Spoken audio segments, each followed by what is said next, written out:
Spanish shore.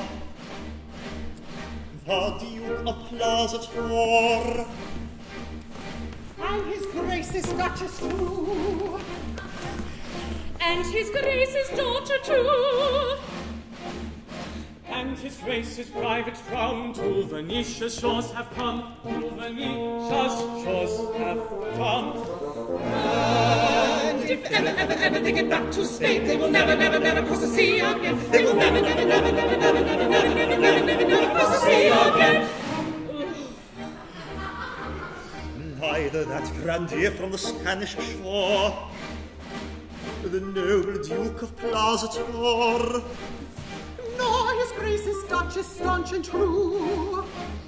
You may add his Grace's daughter too, nor his Grace's own particular drum to Venetia's shores will come, to Venetia's shores will come.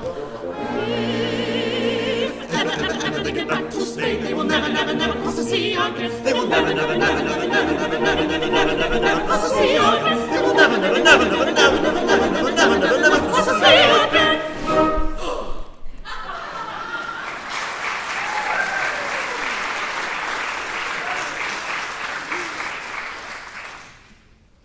At last, we have arrived at our destination. This is the Ducal Palace, and it is here that the Grand Inquisitor resides.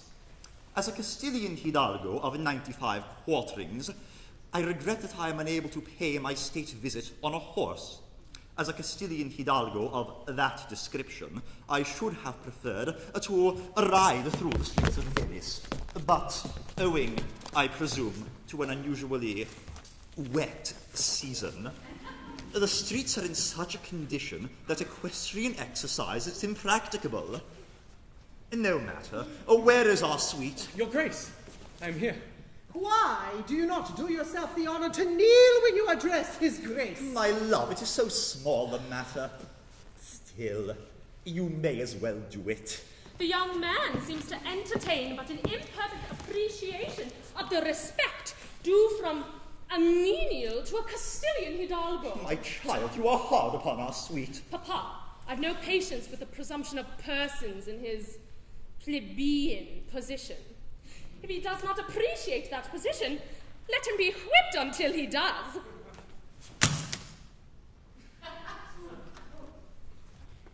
Let us hope the omission was not intended as a slight. I should be much hurt if I thought it was. So would he.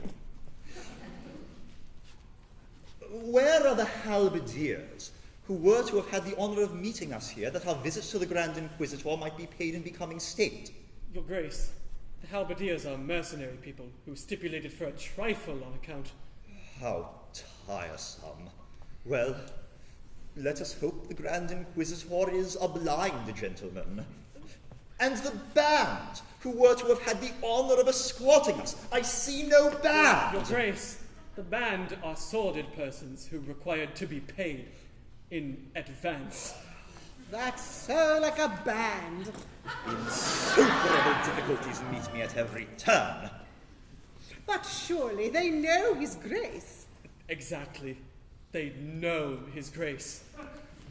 Well, let us hope that the Grand Inquisitor is a deaf gentleman.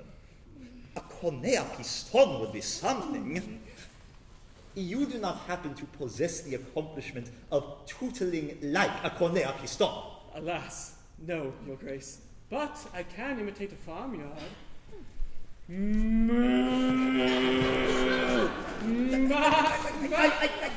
I don't see how that would help us. I don't see how we could bring it in. It would not help us in the least. We are not a parcel of grazers come to market dolt. My love, our sweet's feelings. Be so good as to ring the bell and inform the Grand Inquisitor that His Grace the Duke of Plaza-Toro, a Count Matadoro, a Baron Picadoro, And sweet. and sweet have arrived at Venice and seek Desire. Demand. and demand an audience. Your Grace is but to command. I felt sure of it, I felt sure of it. And now, my love, shall we tell her? I think so. And now, my love, prepare for a magnificent surprise. It is my agreeable duty to reveal to you a secret which should make you the happiest young lady in Venice. A secret? A secret which, for state reasons, it has been necessary to preserve for 20 years. When you were a prattling babe of 6 months old, you were married by proxy to no less a personage than the infant son and heir of His Majesty, the immeasurably wealthy King of Barataria.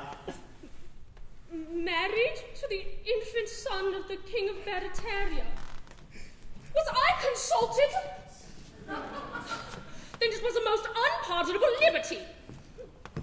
Consider his extreme youth and forgive him. Oh.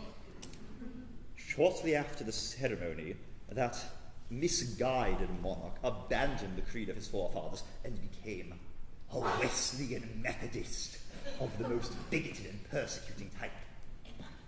The Grand Inquisitor, determined that the innovation should not be perpetuated in Barataria, caused your smiling and unconscious husband to be stolen and conveyed to Venice. A fortnight since, the Methodist monarch and all his Wesleyan court were killed in an insurrection. And we are here to ascertain the whereabouts of your husband and to hail you, our daughter, as Her Majesty, the reigning Queen of Barataria. Your Majesty. It is at such moments as these that one feels how necessary it is to travel with a full band.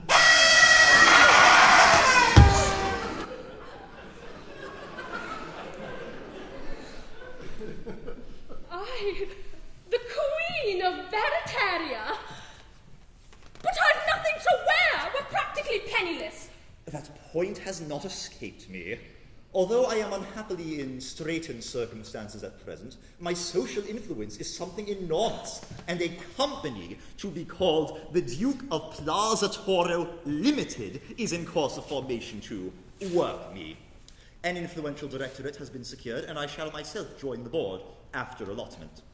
Am I to understand that the Queen of Barataria may be called upon at any time to witness her honored sire in process of liquidation? The speculation is not exempt from that drawback. If your father should stop, it would of course be necessary to wind him up.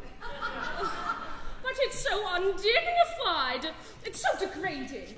A grandee of Spain turned into a public company. Such a thing was never heard of. My child, the Duke of Plaza-Toro does not follow fashions. He leads them. He always leads everybody.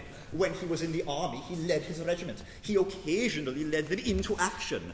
He invariably led them out of it. Oh.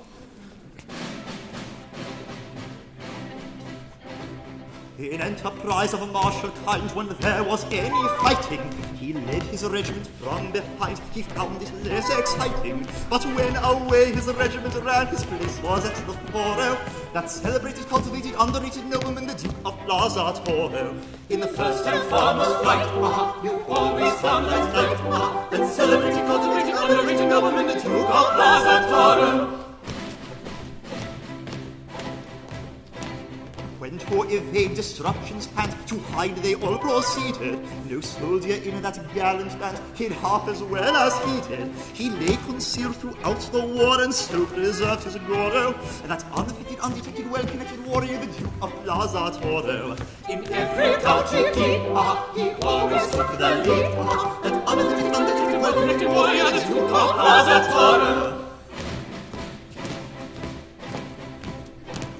When told that they would all be shot unless they left the service, that hero hesitated not, so marvelous his love is. He sent his resignation in the first of all his quarrel, that very knowing, overflowing, easygoing paladin, the Duke of Plaza-Toro.